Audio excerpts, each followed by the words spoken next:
Alors ça fait longtemps donc j'ai un peu perdu la main, mais donc bienvenue à tout le monde. J'espère que vous allez passer un bon moment. Alors comme j'ai dit, on a déjà tous commandé, on a une petite présentation d'environ une demi-heure, puis on passe à table pour ceux qui mangent. Voilà. Alors nous sommes ici ce soir tous ensemble réunis pour célébrer le livre de Catherine Fuchs, qui s'appelle Dedans la vie. Cathy, hein. Ah, Cathy, pardon. Oui, alors je m'excuse, il y a des intimes ici, mais moi je ne suis pas encore intime, donc je vais dire Catherine. Donc voilà. Et donc, comme il est tradition chez Novella SSBL de commencer les conférences, les présentations par un petit poème, j'en ai choisi un qui n'a pas tout à fait le thème de la ville, mais qui permettra de voyager un peu. Donc voilà, on va commencer avec ça. C'est un poème que j'ai écrit, et qui est donc dans un de mes recueils. Mais bon, on n'est pas là pour ça aujourd'hui, il faut juste que je retrouve. Voilà, ça s'appelle Mourir aux USA.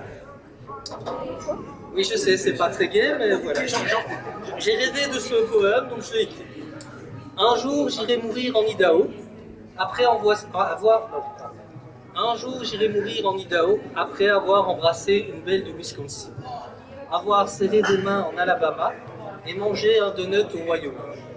Je penserai à Moy, en Oklahoma, et aux avalanches du Colorado. Je remonterai avec Tom le Mississippi, je rêverai des Cheyennes du Dakota, je finirai par croire au miracle en Arkansas, en saluant les héros de l'Iowa. J'oublierai le pétrole du Texas, pour gravir les collines du Missouri. Je chanterai les espoirs en Ohio pour honorer les soldats du Nevada. Je penserai aux colonies depuis la Virginie, qui ignorent tout de l'existence de l'Alaska, jusqu'à l'indépendance de la 13e, la Géorgie, alors seulement je pourrai mourir en Idaho. Voilà. Alors ce poème nous invite un peu au voyage, et la ville nous invite au voyage. Voilà. Alors, comme il est de coutume en général lors des présentations, on présente l'auteur et le livre.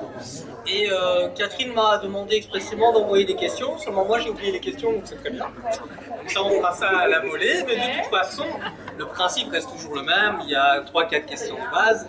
Et surtout, Catherine m'a demandé, mais on ne va pas parler du livre. J'ai dit, le problème des recueils de nouvelles et des petits textes, c'est que c'est pas un roman. Il n'y a pas de personnages principaux, il n'y a pas une intrigue à décortiquer, à analyser, donc on va vraiment se concentrer sur l'auteur et l'origine du projet. Donc, pour tous ceux qui ne te connaissent pas sur la caméra, parce qu'a priori, c'est tout le monde te connaît, Catherine, en quelques mots, présente-toi. Et... Bon, ben c'est une question qui est vaste à mon avis. Question ouverte, sinon je peux te demander quel est ton âge, ton nom, ton prénom. Ben, je pourrais te dire, voilà, je suis Catherine Fuchs et je suis née le 1er octobre 1965, pas loin d'ici. On Marie-Louise. On est ici un petit peu dans mon quartier. Voilà, je suis, pour ceux qui ne le savent pas, je ne sais pas si on a beaucoup, je suis fonctionnaire européen. Et voilà, donc j'écris depuis. Ah oui, je suis membre du cercle littéraire de l'Union européenne, donc qui est un des cercles de loisirs dont nous avons ici notre présidente Huguette Mastin. Et disons que j'écris depuis plus ou moins que je suis membre du cercle littéraire. Ce qui fait environ 20 ans. Ah, quand même. Peut-être pas tout à fait. Et donc, c'est quoi exactement le cercle littéraire dont je fais partie également? Oui, voilà. Alors, c'est un cercle de loisirs de la Commission européenne et qui réunit des auteurs qui, pour la plupart, écrivent de la poésie surtout, mais de la prose également. Et donc, on a un certain nombre d'activités chaque année, donc des réunions où on lit nos textes.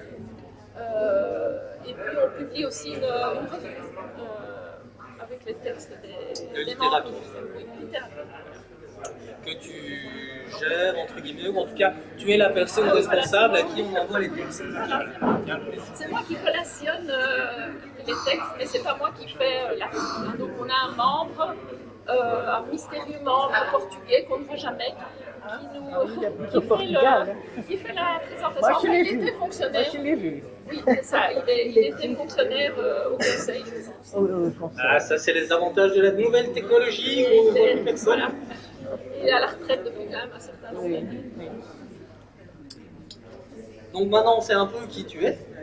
Et on va un peu parler de ton projet. Alors, ce n'est pas le premier livre que tu as édité. Ce n'est pas non plus... L'écriture n'est pas non plus ton premier cheval de bataille, puisqu'apparemment, tu es aussi une artiste art plastique, comme moi j'appelle ça de manière très générique. Tu peux d'abord présenter un peu ton travail de peintre, la peinture. Je ne sais pas lequel a la préséance sur l'autre, lequel j'ai commencé en premier, parce que je crois que c'est plus ou moins à la même période, hein, à l'approche des 40 ans. J'ai commencé à me dire, voilà, maintenant je fais des choses pour moi. Et donc, plus ou moins à la même époque, j'ai commencé à peindre. Donc, j'ai suivi des cours dans une école privée à Braine-l'Alleud. J'ai appris un certain nombre de techniques, dont la peinture à l'huile, etc. Un tout petit peu l'aquarelle, mais très très peu. Et alors à un moment, donc là c'était en 2006-2007, j'ai commencé l'aquarelle.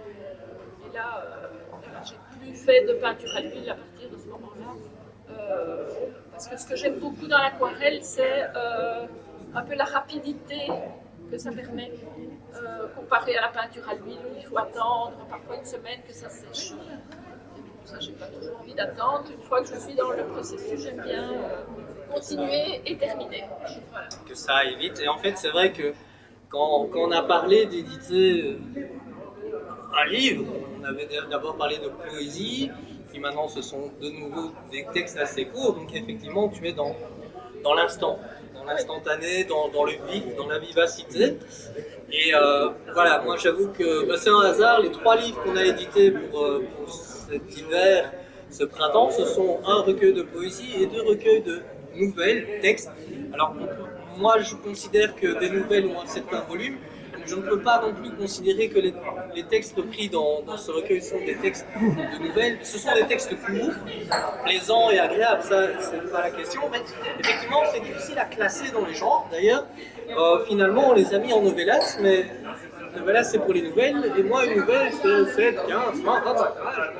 Ici, la plus longue, si elle fait 7 pages, c'est beaucoup, mais c'est pas l'objectif.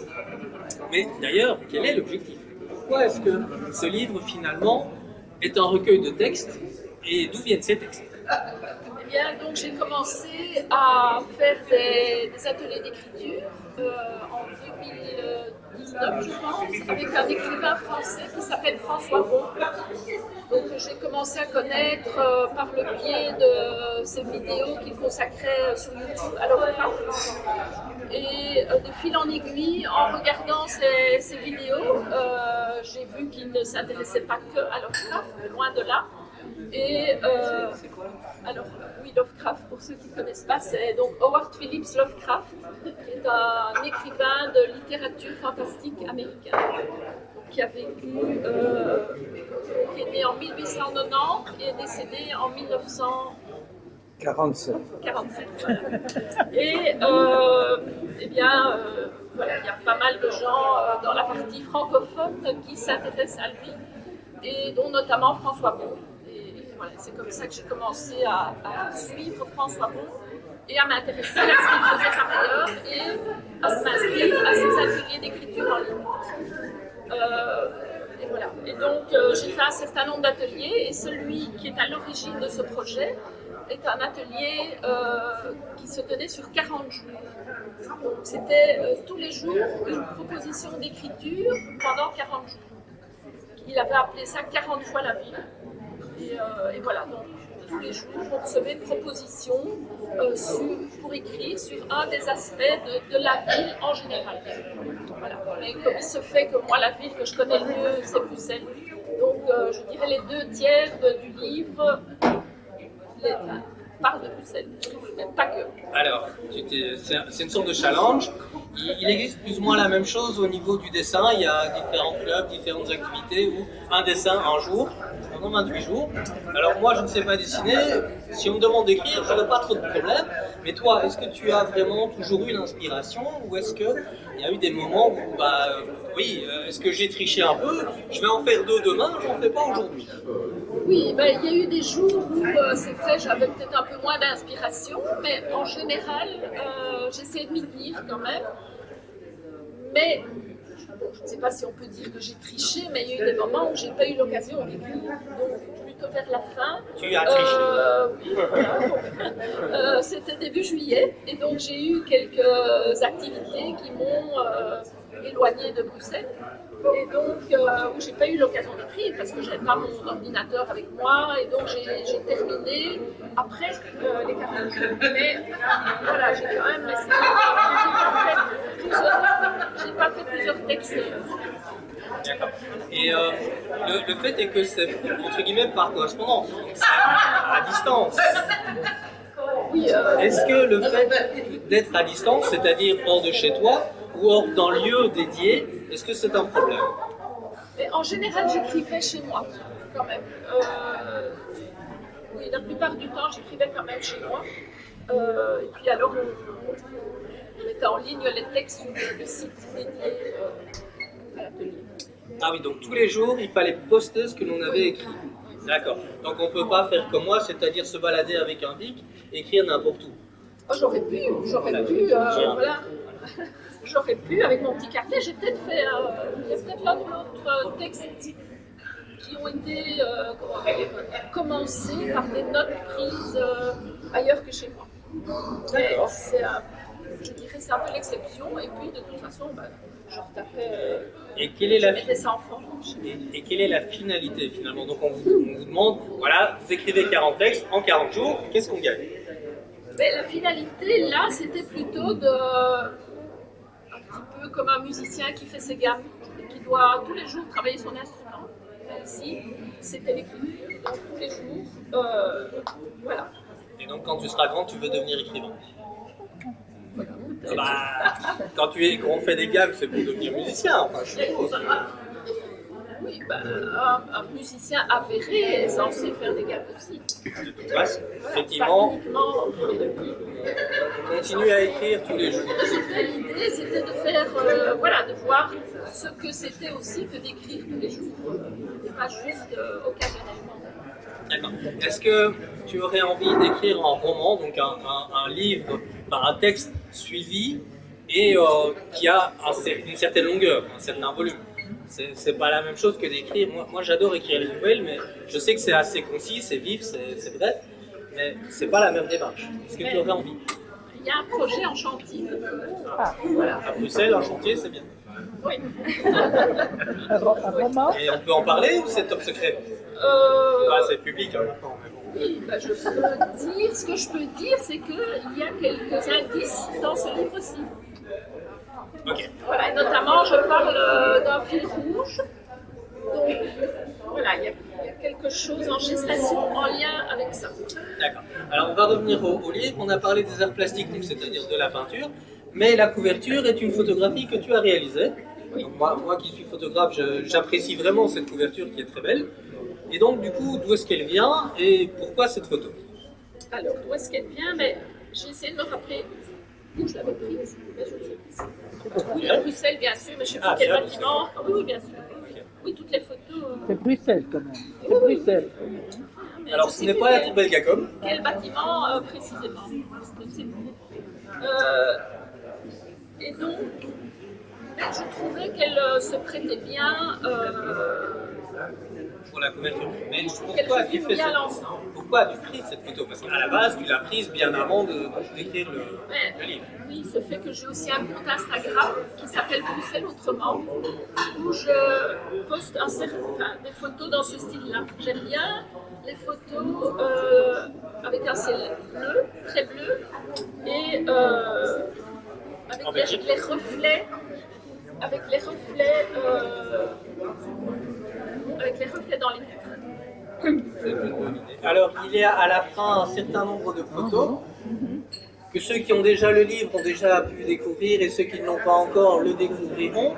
Toutes les photos ont un lien avec les textes et c'est l'occasion de parler des textes en commençant d'abord par le prologue, c'est-à-dire l'assemblage de titres. Et tu vas expliquer ça du coup. Oui, donc les textes ne sont pas reproduits dans l'ordre où ils ont été écrits. Donc chaque texte avait un titre, a un titre. Et moi j'ai fait un texte nouveau à partir de tous les titres. Et ça, c'est le prologue. Et donc, tous les textes sont dans l'ordre de ce nouveau texte que j'ai fait. Et donc, chaque tête de chapitre est un de ces titres. Donc, ce texte-là du prologue, on peut le lire aussi en lisant les têtes de chapitre. On a compris? Oui? Parfait. Alors, est-ce que tu as envie de lire un petit extrait, donc, allez, une page maximum, pour un peu nous mettre dans l'ambiance de la ville? Je te laisse choisir, je pense que tu as déjà vu en préparer. Poseur de questions. Au bar du matin, un jeune homme est assis devant un café, plongé dans plusieurs calepins noirs. Il est vêtu d'un costume gris foncé, à fines rayures noires, et d'un pullover noir. Il porte des chaussures en nubuck noir, à lacets blancs. Son visage est fin, ses traits sont réguliers, ses cheveux sont châtain foncé, coupés courts. Perdu dans ses pensées, il écrit. D'un calepin dont les pages blanches sont couvertes d'une écriture noire, il recopie à l'encre noire du texte dans un autre carnet à couverture noire. Il ne prend même pas le temps de boire son café. Il brasse, malaxe le peu d'informations dont il dispose et finit par obtenir une pâte grisâtre, presque noire, noir cendre. Il n'en a pas l'air comme ça, mais c'est un poseur de questions. Il est discret, ne s'adresse à personne, ne regarde personne. Front plissé, il ne lève pas la tête de son calepin. Il a besoin d'être là, de ressentir le lieu, plus précisément de se ressentir lui-même dans le lieu. Lui, îlot noir, au milieu d'une mer où c'est un archipel coloré. Il couvre ses pages blanches de questions. Oui, mais alors tu es une écrivaine, ou une auteure, ou une autrice? Je préfère auteur, j'aime pas le mot autrice, je trouve ça très moche. Auteur, c'est très bien. Alors, est-ce qu'il y a un des textes, bon, tu as écrit 40 textes dans un contexte bien particulier, mais est-ce qu'il y a un des textes dont tu es particulièrement contente, heureuse, fière, ou dans lequel tu te retrouves plus facilement, et pourquoi? Ah oui, ça n'était pas prévu au programme, je suppose. Ils sont tous bons alors. Oui, Oui, moi. mais comme ce sont, je ne vais pas dire des exercices, mais des situations bien particulières, ben voilà, moi je peux écrire 40 poèmes, il y en aura forcément un ou deux que j'aimerais moins, et d'autres que j'aimerais plus, donc voilà. Mais comme ça, il ne faut pas forcément réfléchir, il n'y en a pas un qui t'a marqué vraiment dans le contexte. Un cas spécial. Quoi. Là, vu que je ne savais pas à l'avance c'est là, je Non, vois mais dans ton esprit, il n'y a rien qui vient. ici, il y en a un qui vient. Ah, Mais il fait deux. non mais il faut pas le lire, faut juste expliquer. Oui, c'est un. Je pourrais te lire un petit extrait quand même. Je préfère lire un extrait que d'expliquer. Ah bah non, le but c'est d'expliquer. Oui. Tu feras les deux, au pire tu feras les deux. Alors, ça s'intitule. Il y a un paragraphe, Voilà. et dis la page, comme ça les gens pourront... Voilà, ça s'intitule Des souvenirs, page 65. Elle continue sur le même trottoir et tourne 2 fois à gauche pour se retrouver dans la rue parallèle, à l'arrière de l'immeuble immaculé. Elle y venait régulièrement avec sa mère. Elle prend quelques photos d'un bâtiment à l'allure un peu particulière qui jadis faisait partie de l'ensemble. C'est peut-être dans celui-là même qu'elle a vu le jour, d'après ce qu'elle a déjà pu lire au sujet de cet édifice transformé en immeuble à appartements. Quand on ne sait plus quoi faire de certains bâtiments, dont on veut évacuer la fonction première, on en fait des immeubles à appartements ou des bureaux. Dans cette ville, c'est affolant, mais sans doute est-ce leur sort dans toutes les villes, pas seulement la sienne. On peut s'estimer heureux qu'ils n'aient pas été abattus et qu'ils aient été classés, du moins la façade, puisque tout l'intérieur a été modifié. Elle se revoit avec sa mère partant en gris, se dépêchant sur le trottoir en pavé. Souvenir d'une rue maussade avec des maisons hautes et grises, pavés gris, mouillés, luisants, tendus. Alors, d'où il vient ce texte? Il vient de souvenirs. Donc voilà, c'est un ce texte-là, on devait effectivement parler de souvenirs. Et donc, c'est ça qui m'est venu en premier. Et ce texte a quelque chose de réel ou bien c'est inventé? Donc c'est un souvenir quelque chose qui s'est passé. C'est un soir. Oui, c'est Et c'était à Bruxelles, c'était dans une autre ville? Ah oui, c'est tout près d'ici. C'est tout près d'ici. Ok, donc c'est du vécu. C'est du vécu. Parfait. Tous les textes? Tous les textes? Non, pas tous. Hein. Celui-là.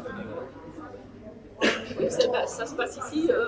Donc, quand j'allais avec ma maman à la consultation chez le pédiatre, c'était à la clinique du Square Marie-Louise, qui maintenant est devenue, je l'appelle l'immeuble immaculé, parce que maintenant la façade est toute blanche et elle a été transformée, enfin ce bâtiment a été transformé en appartement de luxe. Et il était rattaché à un autre immeuble dans la rue qui se trouve, qui donne du Square Marie-Louise à l'avenue Palmerston. Et c'est la rue. C'est vrai. Donc, attends, moi je le dis dans le texte. Je ne sais plus. C'est plus le nom de la rue, mais c'est pas grave. Et donc, c'est un bâtiment assez bizarre. Dans le style moderniste, et il était rattaché vraiment à la clinique de Square Marie-Louise. Et donc je pense que je suis née dans cette partie-là, parce qu'il y avait une maternité. Mais ça aussi s'est transformé en appartement. Alors la question suivante aura pour thème pour un verre de vin. Parce que moi je ne suis pas un grand buveur de vin, mais c'est un titre qui m'a interpellé. D'où est-ce que ça vient? Il y a une photo, c'est pour ça que je profite. D'où vient la photo et d'où vient l'idée du texte? Eh bien là, l'idée c'était d'aller avec son petit carnet, s'installer dans un... Mais ça c'était même pas en lien avec l'atelier. Là j'ai eu envie de faire ça et suite à ce que j'ai écrit, je me suis dit ça va servir pour la proposition. Donc je suis allée m'installer dans un bar ici à la place Jean Rey, qui s'appelle le Grand Central. Donc voilà, je suis allée m'installer, j'ai eu un verre de vin et j'ai décrit tout ce qui se passait autour de moi.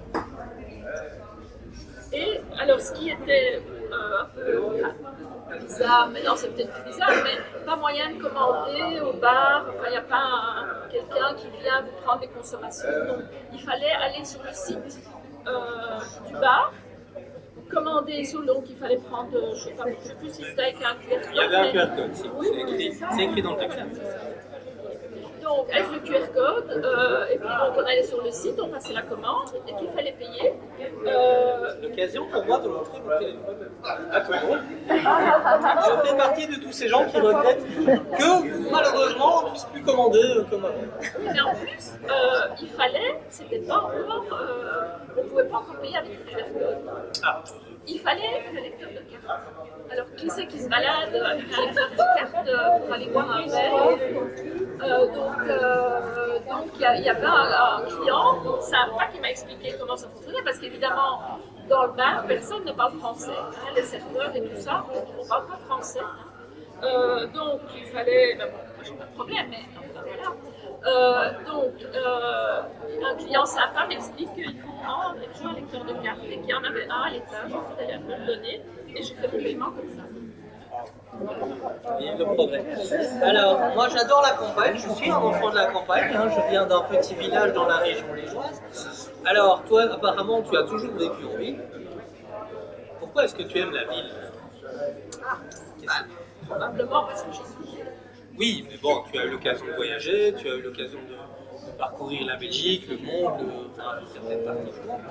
Et la ville, ce que tu mets en avant, en tout cas dans le livre, tu n'es pas en train de, tu n'as pas écrit un livre sur mes périples à la campagne. Bon, ben ça va bien venir un jour. Le prochain atelier d'écriture, la campagne. Voilà. Non, mais en fait, j'aime beaucoup. D'ailleurs, c'est marqué là. J'aime beaucoup la nature et les grands espaces, donc j'aime aussi beaucoup la campagne. Et parfois, l'idée me taraude de quitter la ville pour aller m'installer à la campagne.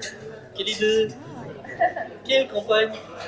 Ah oui, c'est ça la question. Non, mais voilà. Tu es dans un quartier, on ne va pas citer la commune, mais qui est moins rural, Voilà. moins urbaine Voilà. que Scarbeck, que le centre ou Bruxelles. Habiter dans le centre de Bruxelles, je suis pas que je rentre. D'ailleurs, même pas ici. Je suis née ici, j'ai fait mes études ici et je travaille ici, etc. Donc c'est un peu mon quartier, d'ailleurs ça j'en parle aussi. Mon quartier de résidence et à mon quartier de travail. Mais j'ai jamais habité dans mon quartier de travail. Moi je vis à 10 minutes à pied d'ici. Mais 10 minutes à pied, c'est déjà un autre monde. Hein. Ici, il y a des grands bâtiments partout. J'avoue que quand je sors du métro à Schumann, je suis toujours avec un pincement au cœur en voyant les institutions, en me disant je vis au cœur des institutions européennes. Et puis j'arrive chez moi, je suis content. Alors, est-ce que tu as des projets ou, enfin, je sais que ce week-end, il y a encore le parcours d'artiste à Uccle. Donc maintenant, on sait que tu es déjà là, mais tu n'y participes pas, mais tu as déjà participé. J'ai déjà participé Voilà. 2 fois, je crois, ou 3 fois. Mais j'ai décidé que pour le moment, je ne participais plus parce que je trouvais, la dernière fois que j'ai participé, je trouvais qu'il y avait beaucoup d'animations. On va dire qu'elles n'ont rien à voir avec le parcours d'artiste proprement dit, mais c'est quand même beaucoup d'animations qui sont à l'extérieur.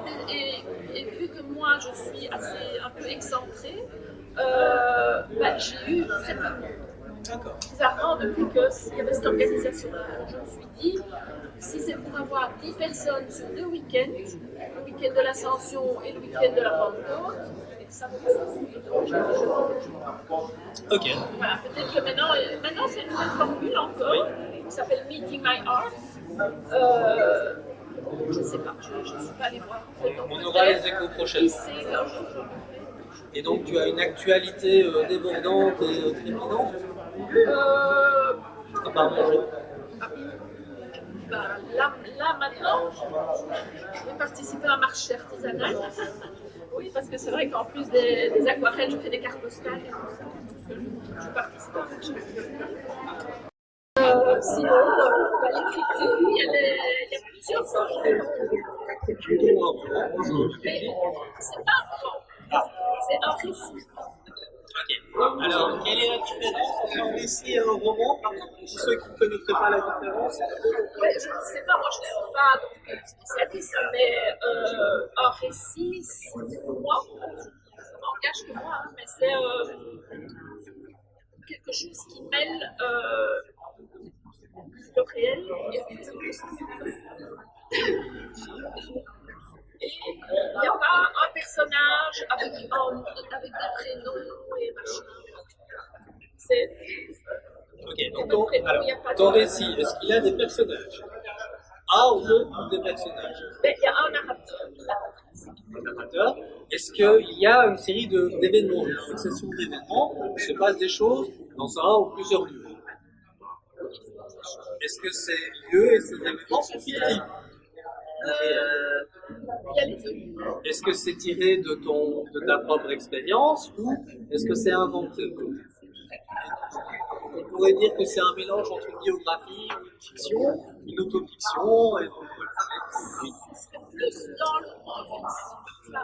Oui, mais il y a quand même pas mal de choses. Ok. Alors la notion de récit suppose que tu veux être un narrateur extérieur, que tu ne veux pas t'impliquer dans le texte. S'impliquer en parlant à vous. C'est pas de la biographie. Mais ok, à découvrir prochainement. Tu as un délai? Tu t'es fixé un délai?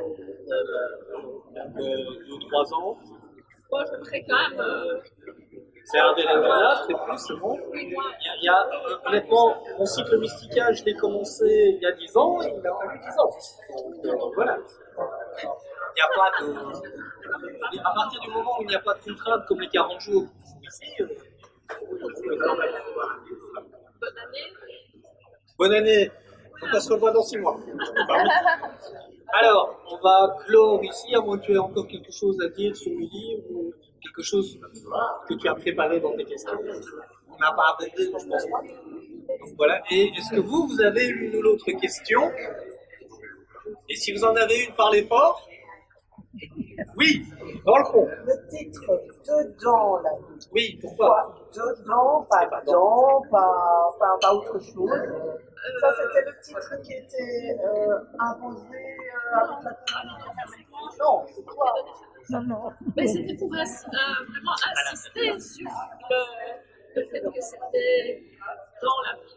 Inside. Une figure de style.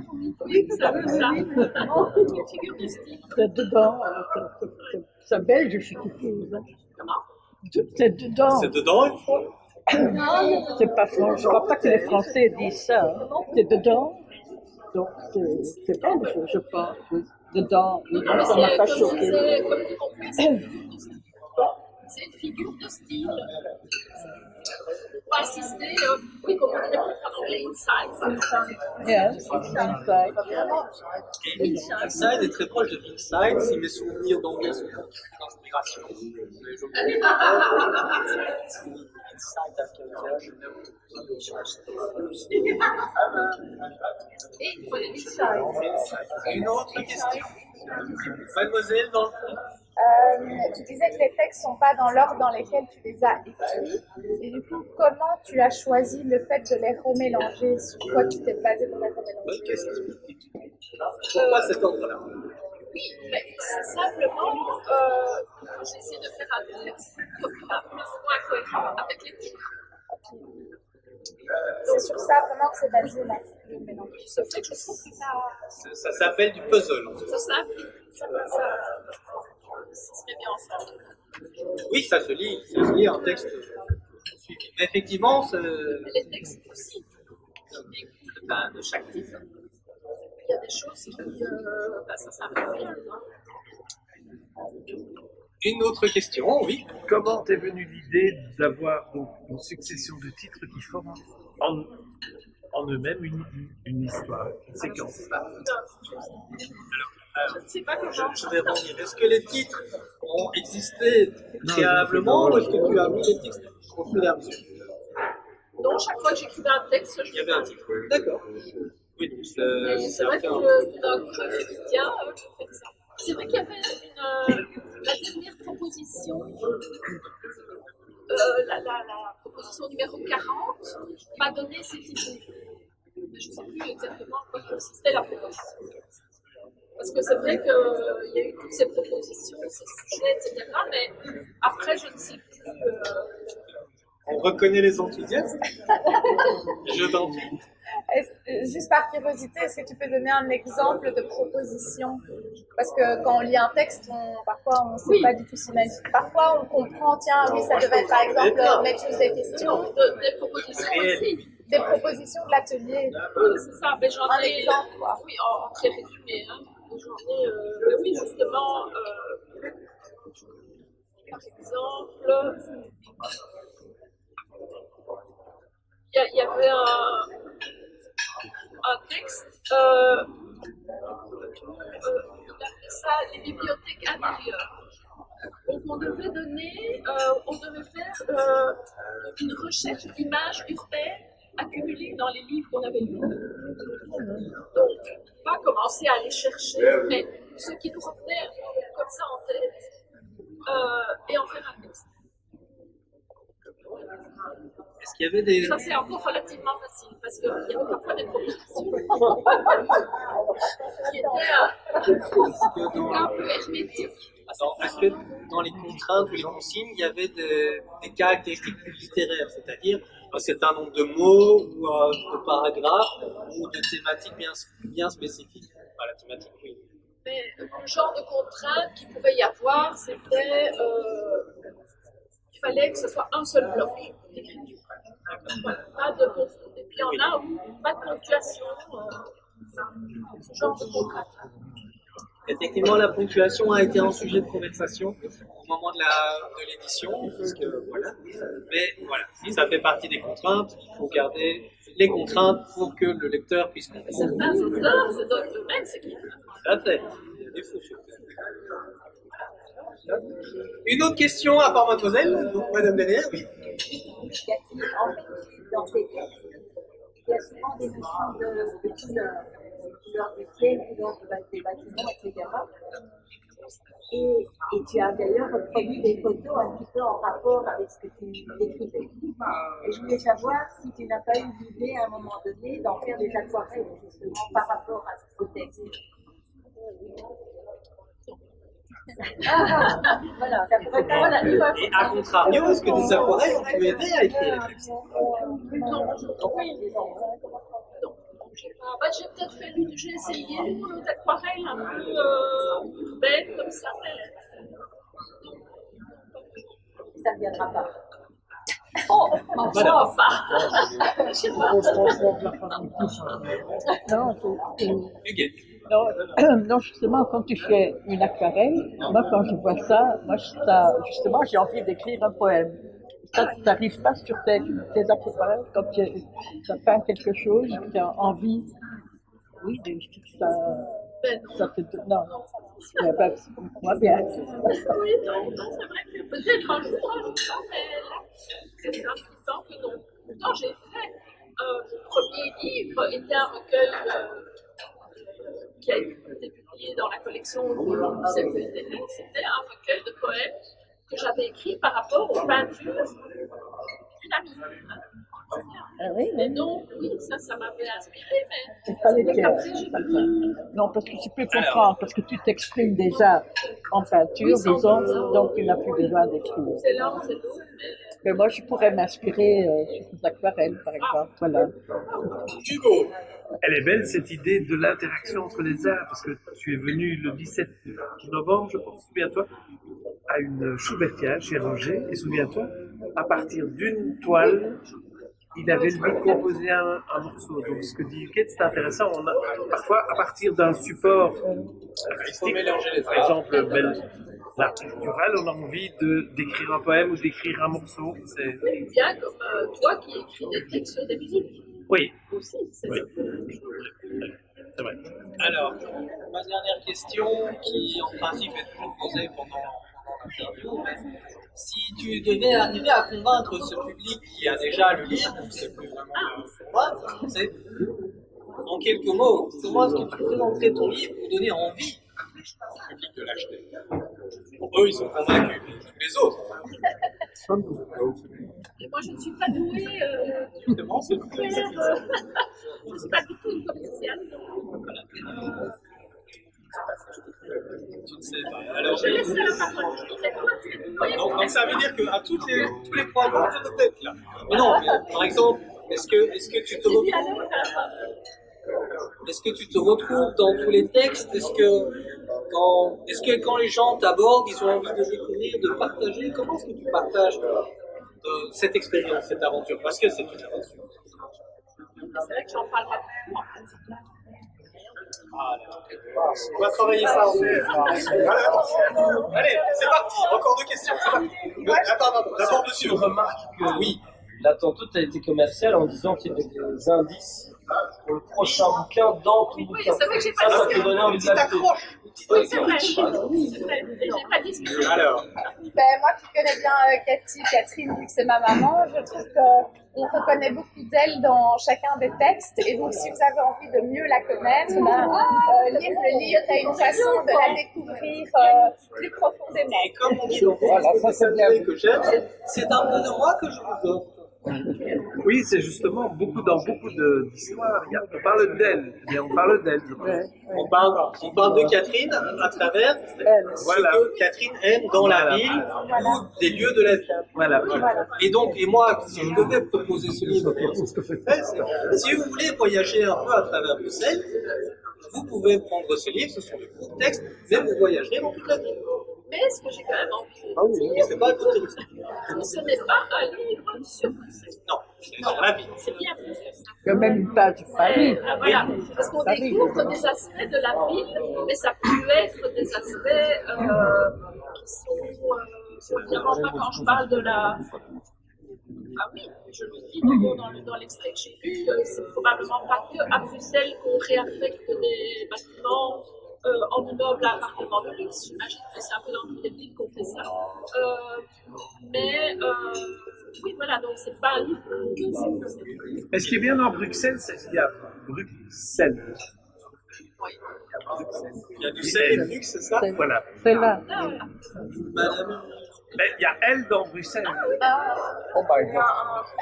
Mais c'est vrai que ça permet, si on tourne moins, pour l'externe, Tout est tiré.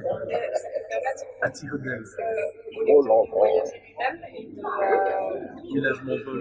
Parce que quand on a raconté l'histoire de la maternité et de transformer, ça m'a renvoyé à ma propre histoire. Et je me suis dit, c'est pareil.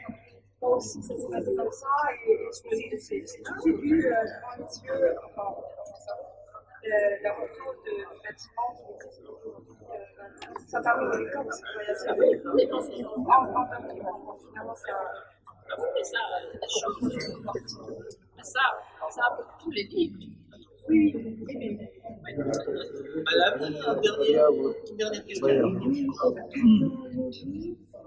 y a des textes qui sont appelés des bandes dessinées et des graffitis dans la vie.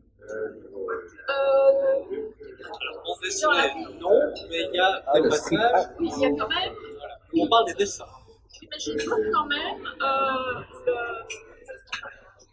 François le dessinateur belge Sloten, qui a fait toute une série sur Bruxelles qui s'appelle, enfin, entre autres, il y a un livre qui s'appelle Bruce. Et donc, avec son famille, il fait des dessins. Donc, c'est vraiment des dessins qui sont. D'ailleurs, c'est un architecte. Donc, ce sont des dessins vraiment très précis. Et avec celui qui fait les scénarios, qui s'appelle Benoît Fléchette, ils ont inventé tout un monde qui s'appelle les cités obscures. Ils ont inventé que chaque ville, enfin certaines villes, dont Bruxelles, ont leur pendant dans une autre dimension. Et donc j'ai fait ça.